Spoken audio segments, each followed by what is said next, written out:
नमस्कार, आप देख रहे हैं HNN24x7। वक्त तो चला है 3 बड़ी खबरों का। सबसे बड़ी और सबसे पहली खबर का रुख करेंगे। प्रधानमंत्री नरेंद्र मोदी ने मन की बात के 121वें एपिसोड में हाल ही में पहलगाम हमले पर गहरी पीड़ा व्यक्त की है। उन्होंने कहा कि इस कायरतापूर्ण आतंकी हमले में हर भारतीय का दिल दुखा है और उनका खून भी खौल रहा है। वहीं पीएम मोदी ने मृतक के परिजनों के प्रति संवेदना व्यक्त करते हुए ये भी कहा कि पूरी दुनिया भारत के साथ और आतंकवाद के खिलाफ हमारा संकल्प मजबूत होगा। साथ ही उन्होंने कहा कि हम सभी एकजुट होकर पीड़ितों को न्याय दिलाएंगे और देश की ताकत हमारी एकजुटता है। इसके अलावा म्यांमार में पिछले महीने आए भूकंप को लेकर पीएम मोदी ने कहा कि भारत ने म्यांमार के लोगों के लिए तुरंत ऑपरेशन ब्रह्मा लॉन्च किया। ऑपरेशन ब्रह्मा में भाग लेने वाले सभी लोगों पर हमें बेहद गर्व है। वसुदेव कुटुंबकम हमारी परंपरा और मूल्यों को समेटे हुए है। संकट के समय में वैश्विक मित्र के रूप में भारत की तीव्र प्रतिक्रिया और मानवता के प्रति भारत की प्रतिबद्धता हमारी पहचान बन रही है।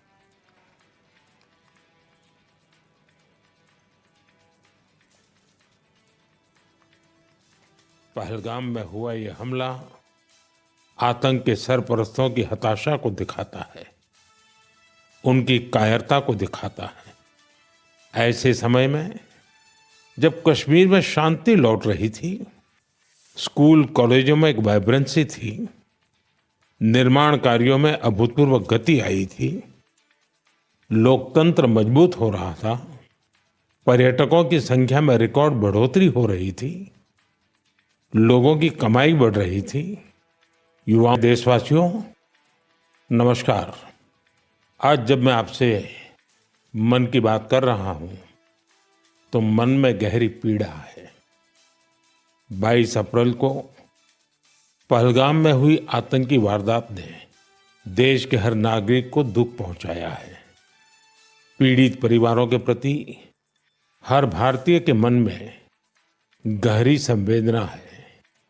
भले वो किसी भी राज्य का हो, वो कोई भी भाषा बोलता हो, लेकिन वो उन लोगों के दर्द को महसूस कर रहा है जिन्होंने इस हमले में अपने परिजनों को खोया है।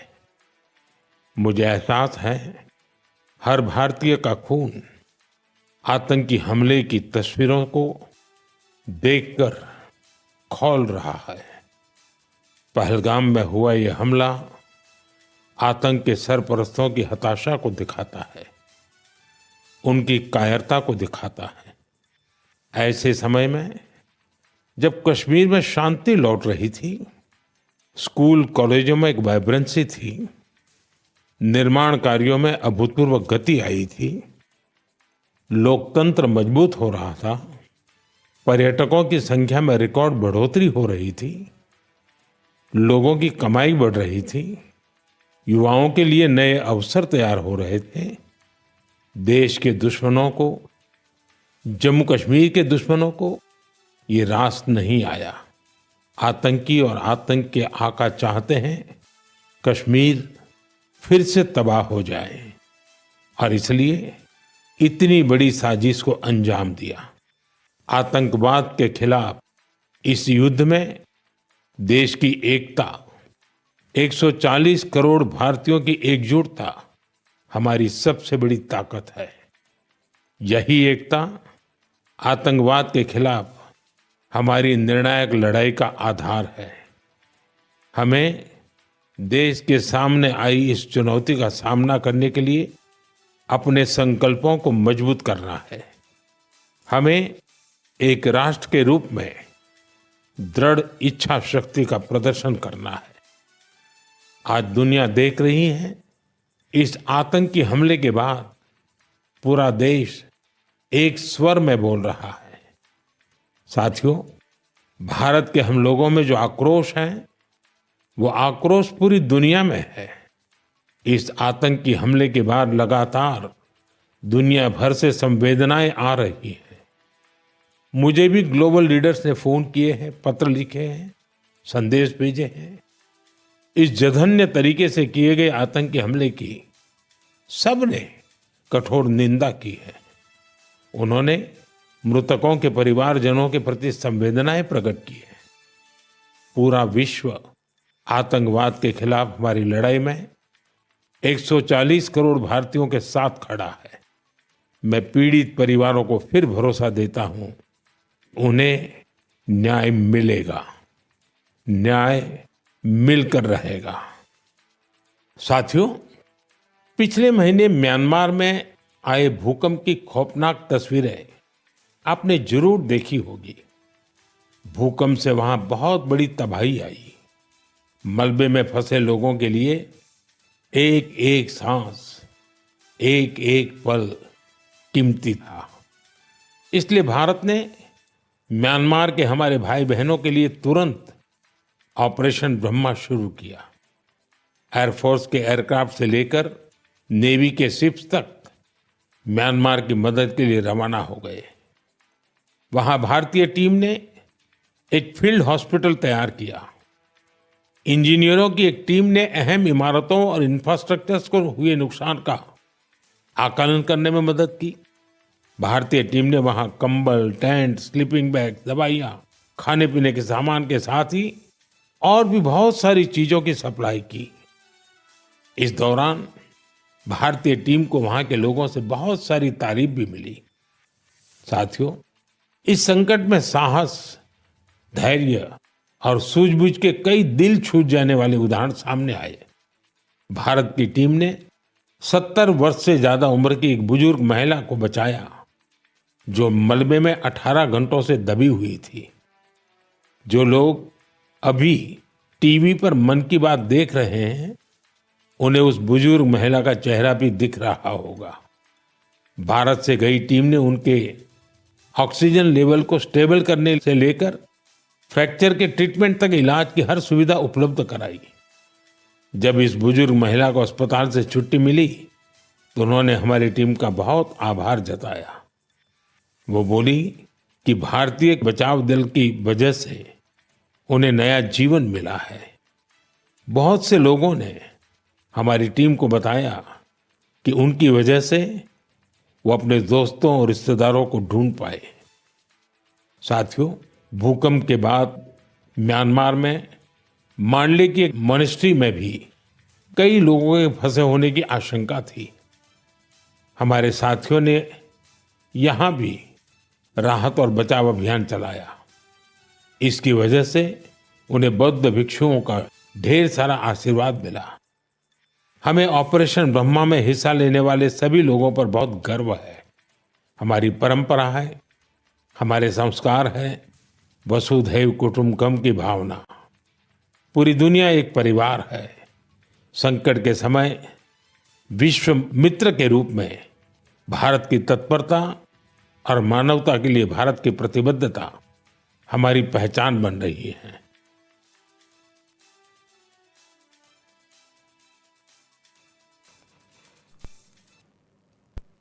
अब दूसरी बड़ी खबर का रुख करेंगे। मुख्यमंत्री योगी आदित्यनाथ आज हरदोई, हापुड़ और शाहजहांपुर के दौरे पर रहे। ऐसे में सीएम ने तीनों स्थानों पर गंगा एक्सप्रेसवे निर्माण की जमीनें यहां पर स्थिति का जायजा लिया और अधिकारियों को जल्द काम पूरा करने के निर्देश दिए। आपको बता दें कि इसका निर्माण प्रयागराज से मेरठ तक किया जा रहा है।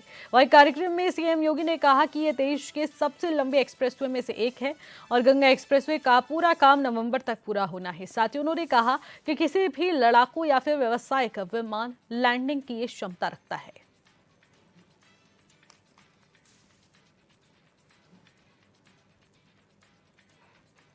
उत्तर प्रदेश कैबिनेट ने निर्णय लिया था कि हम लोग पश्चिमी उत्तर प्रदेश को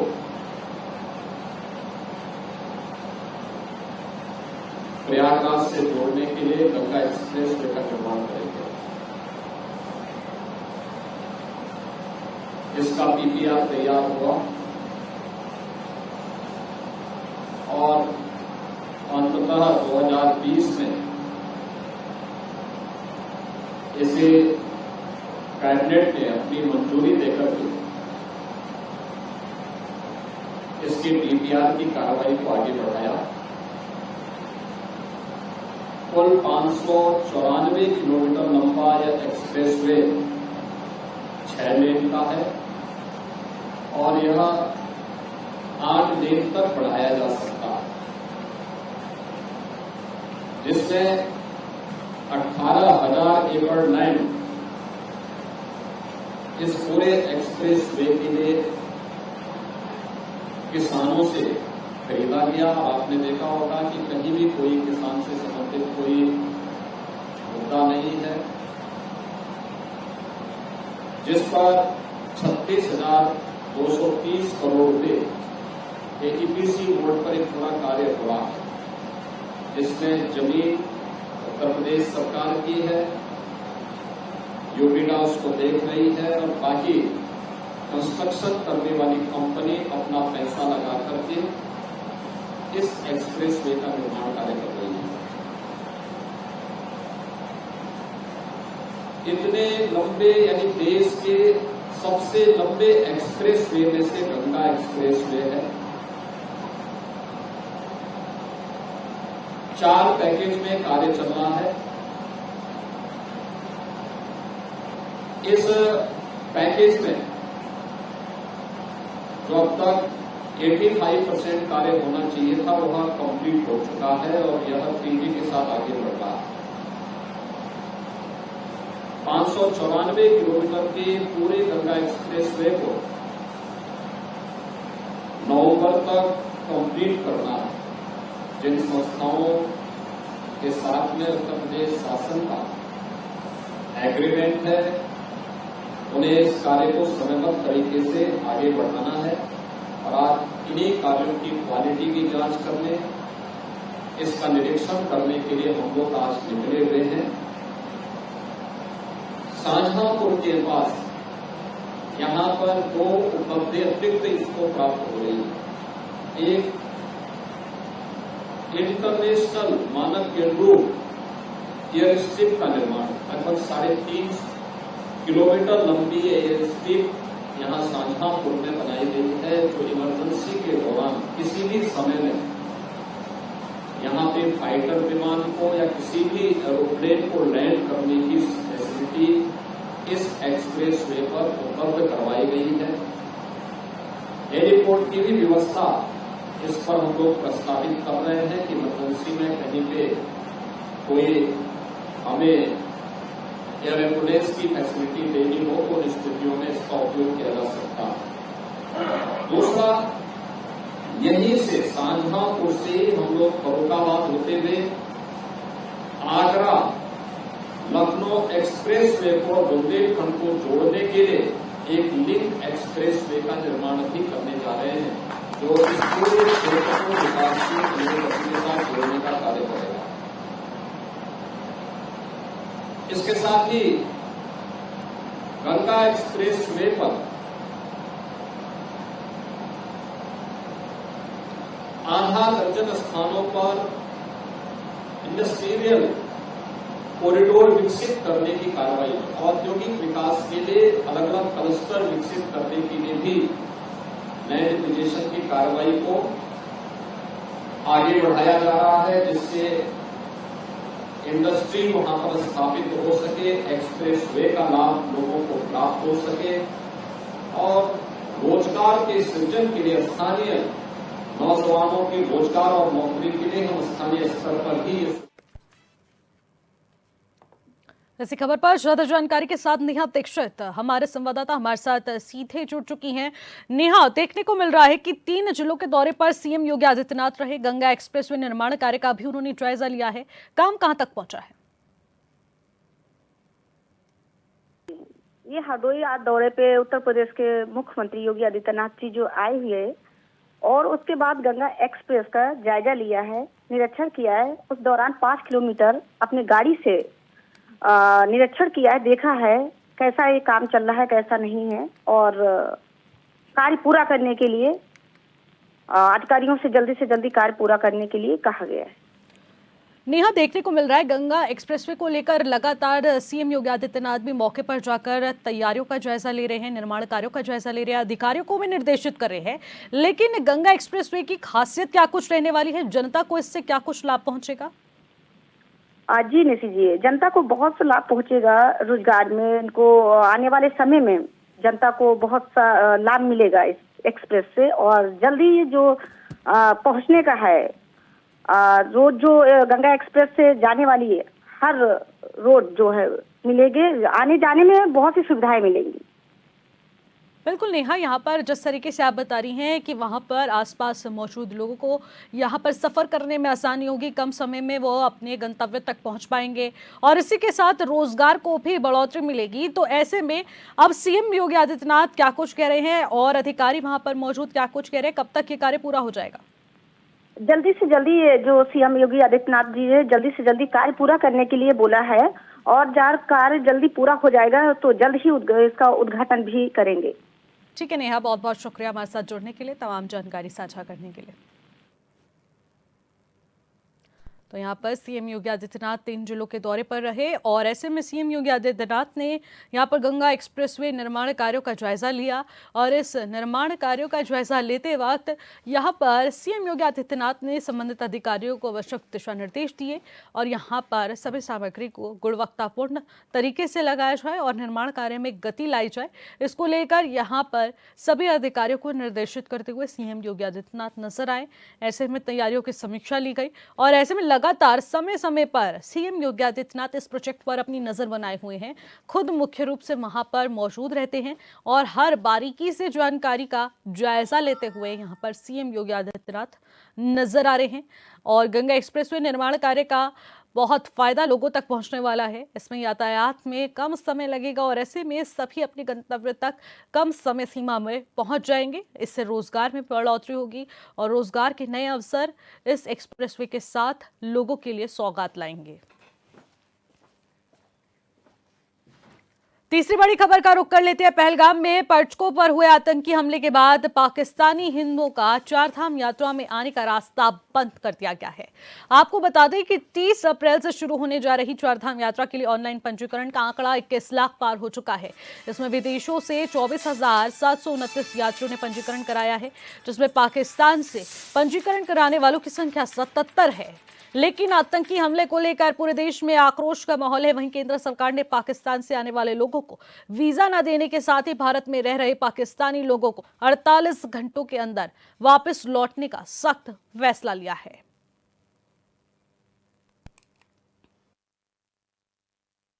जो पाकिस्तान के नागरिक होंगे उनका रजिस्ट्रेशन कैंसिल होगा, वो चारधाम यात्रा नहीं कर पाएंगे, ये हमने निर्णय लिया है। उनका वीजा भी वैसे समाप्त हो रहा है, उन सबको पाकिस्तान लौट जाना चाहिए। ये 77 के करीब संख्या है जो हमारे पास आई है, पर निश्चित रूप में कोई भी पाकिस्तानी जो है वो यात्रा नहीं कर पाएगा। सिक्योरिटी हम और तेज करने जा रहे हैं। मैं डीजी पुलिस से और गढ़वाल कमिश्नर से हिदायत दे रहा हूं कि काफ़ी और भी जो है सिक्योरिटी को तैनात करें। और इसके साथ साथ हम लोगों ने, आपको पता है कि इंश्योरेंस भी कराया है कि जो भी चारधाम के परिसर हैं, कोई हादसा होता है, कोई घटना घटती है, उसके लिए इंश्योरेंस कंपनी जो है उसमें पैसा देगी।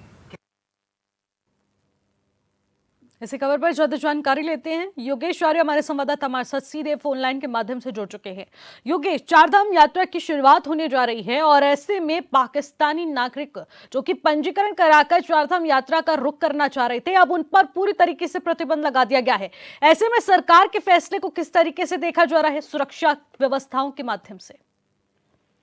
देखिए निश्चित, बिल्कुल जिस तरह से देखा जाए कि 30 अप्रैल से यात्रा शुरू होने जा रही है और यात्रा की तैयारियों को लेकर तमाम जो अधिकारी हैं वो जुटे हुए हैं। सबसे ज्यादा जिम्मेदारी अगर देखी जाए इस पूरी यात्रा के दौरान तो वो कहीं ना कहीं पुलिस कर्मियों पर रहती है और पुलिस विभाग के खूब के विभाग पर रहती है। तो ऐसे में देखा जाए तो सबसे पहले तो बात अगर की जाए जिस तरह से घटना हुई है, घटना के बाद जो है पाकिस्तानी जो हिंदू चारधाम यात्रा में आना चाहते थे उनका रास्ता बंद हुआ। केदारनाथ, बद्रीनाथ, यमुनोत्री और गंगोत्री दोनों चारों धामों पर जो है 77 लोगों ने पंजीकरण कराया था पाकिस्तान से। उनके लिए उनका पंजीकरण जो है वो निरस्त कर दिया है। वो अब यात्रा पर नहीं आ सकते हैं क्योंकि जिस तरह घटना हुई उसके बाद ये कड़ा फैसला जो है वो लिया। इसकी जानकारी मंत्री सतपाल महाराज ने दी है और उन्होंने साफ तौर पर कहा है कि जिस तरह से बड़े स्तर पर लगातार पंजीकरण हो रहे हैं, यात्रा में लोग आने के लिए उत्साहित हैं। ऐसे में बाहर विदेशों से भी आने के लिए काफी जो यात्री हैं, तीर्थ यात्री हैं, वो उत्साहित थे। लेकिन उसमें 77 लोग जो पाकिस्तान से थे उनके आने पर रोक लगाई गई है क्योंकि जो है वीजे पर जो टर्म कंडीशन लगाई गई है, जो मान्यता बंद की गई है, तो ऐसे में वो नहीं आ सकते और उसको लेकर के रद्द की गया है कि वो यहाँ पर यात्रा में नहीं आएंगे। साथ ही सुरक्षा को लेकर उन्होंने साफ तौर पर कहा कि वह कमिश्नर जो गढ़वाल के कमिश्नर हैं, चाहे वो पुलिसकर्मी हैं, उन सभी को उन्होंने हिदायत दी है कि पुलिस व्यवस्था जो है वो चाक चौबंद की जाए। आने वाले तीर्थ यात्रियों की जो सुरक्षा है उस पर कड़ा जिम्मा उनके कंधों पर है, इसलिए वो कोई भी चूक होने ना दे। इस तरह की को लेकर उन्होंने उनसे साफ तौर पर निर्देशित किया है। अब आने वाले वक्त में देखिए 3 दिन बचे हैं, चारधाम यात्रा 30 तारीख से शुरू हो जाएंगी और उसके पहले ही तीर्थ यात्री आना शुरू हो जाते हैं। वहां पर तमाम व्यवस्थाएं दुरुस्त की जा रही हैं और सुरक्षा को लेकर के पुलिस कर्मियों को बढ़ाने के बाद जिस तरह से पर्यटन मंत्री ने कहा है, तो निश्चित तौर पर पुलिस कर्मियों की तादाद बढ़ानी पड़ेगी और संदिग्ध व्यक्तियों को जिस तरह से कहा जा रहा है कि उनको रोककर उनकी तलाशी ली जाएगी, उनको हिरासत में लेकर उनसे पूछताछ की जाएगी, तो निश्चित तौर पर यह कड़ा फैसला होगा, क्योंकि जिस तरह से हमला हुआ है कश्मीर में पहलगांव में, उसके बाद पर्यटन के हिसाब से उत्तराखंड बेहद महत्वपूर्ण होता है और यहाँ पर भी सुरक्षा के लिए काफी इंतजाम करने की जरूरत है। जी बिल्कुल योगेश, जिस तरीके से आप भी बता रहे हैं कि अभी तक जितने भी पंजीकरण हुए हैं उसमें से 77 ऐसे थे जो कि पाकिस्तानी नागरिक थे जो चारधाम यात्रा का रुख करने वाले थे, लेकिन अभी हाल फिलहाल ऑनलाइन रजिस्ट्रेशन की प्रक्रिया जारी है। इसको लेकर क्या कुछ अपडेट है? उनको किस तरीके से अलर्ट किया जा रहा है कि वो अब दोबारा पंजीकरण ना कर सके?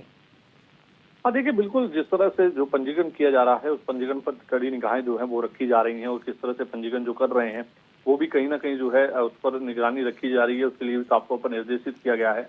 और ऐसे में जिस तरह से कल ऑफलाइन जो है रजिस्ट्रेशन शुरू होंगे, क्योंकि जो है 28 तारीख है और 28 तारीख से ऑफलाइन रजिस्ट्रेशन होने हैं, उस पर भी कहीं ना कहीं कड़ी नजर रहेगी। तो इसी में उसी को जोड़ते हुए कहीं ना कहीं पर्यटन मंत्री ने कहा कि ऑफलाइन रजिस्ट्रेशन होने हैं, ऐसे में कोई ऐसा व्यक्ति जो है संदिग्ध ना वहां पर आए कि रजिस्ट्रेशन कराए ऑफलाइन और फिर यात्रा में कुछ ऐसा व्यवधान डालने की कोशिश करे। तो इसलिए काफी कड़ी नजर जो है वो रखने की आवश्यकता है और पुलिसकर्मियों को साफ तौर पर यही कहा गया है कि जो भी वहाँ पुलिसकर्मी तैनात रहेंगे वो मार्ग पर आने वाले यात्रियों पर नजर रखेंगे और पूरे तीर्थ यात्रियों में अगर कोई ऐसा व्यक्ति संदिग्ध दिखाई देता है जिस पर उन्हें शक होता है तो उसको हिरासत में लेंगे और हिरासत में लेकर के उनसे गहन पूछताछ करेंगे। उसकी जानकारी अधिकारियों तक और शासन तक देंगे कि कौन व्यक्ति गिरफ्तार जो हिरासत में ले गया है वो क्या स्टेटस है, क्या कुछ जानकारी वो दे रहा है, कोई ऐसा तो नहीं है कि जिस पर जो है ज्यादा अति आवश्यक है कड़ी कार्रवाई करने की या उससे अधिक पूछताछ करने की आवश्यकता है। तो तमाम इस तरह से उन्होंने पूरी जिम्मेदारी सौंपी है और आने वाले वक्त में अब देखना होगा कि चारधाम यात्रा को चलने के सुचारू दौरान जो है किन किन व्यवस्थाओं में बदलाव होता है और अच्छी व्यवस्थाएं कितनी तीर्थ यात्रा के लिए की जाती है। जी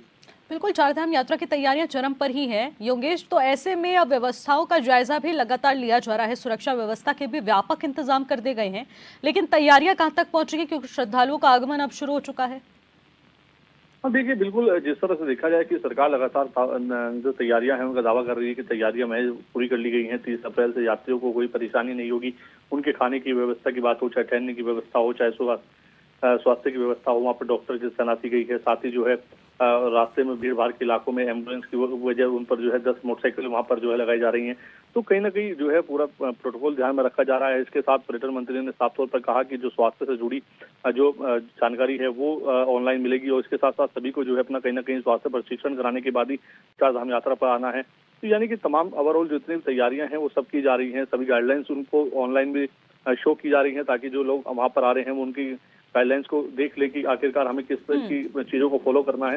तो तमाम चीजें जो है वहाँ पर अंकित की गई हैं और अब देखना है कि चारधाम यात्रा को लेकर जिस तरह से सरकार की ओर से दावे किए जा रहे हैं कि वो उन दावों को लेकर के कि हमने तैयारियां पूरी कर ली है, तो आने वाले वक्त में तमाम चीजें स्पष्ट होंगी कि आखिरकार जो सरकार ने दावे किए हैं पिछली बार चुनौतियों को ध्यान में रखते इस बार कितनी बेहतर व्यवस्था की गई है। जी ठीक है योगेश, बहुत बहुत शुक्रिया तमाम जानकारी के लिए और इन तमाम व्यवस्थाओं का जायजा लेने के लिए भी लगातार सरकार के तमाम प्रशासनिक अमला डटा हुआ है। सुरक्षा व्यवस्था के भी अब व्यापक इंतजाम किए जा रहे हैं। फिलहाल 3 बड़ी खबरों में मेरे साथ बस इतना ही। आप देखते रहिए Channel 24/7। नमस्कार।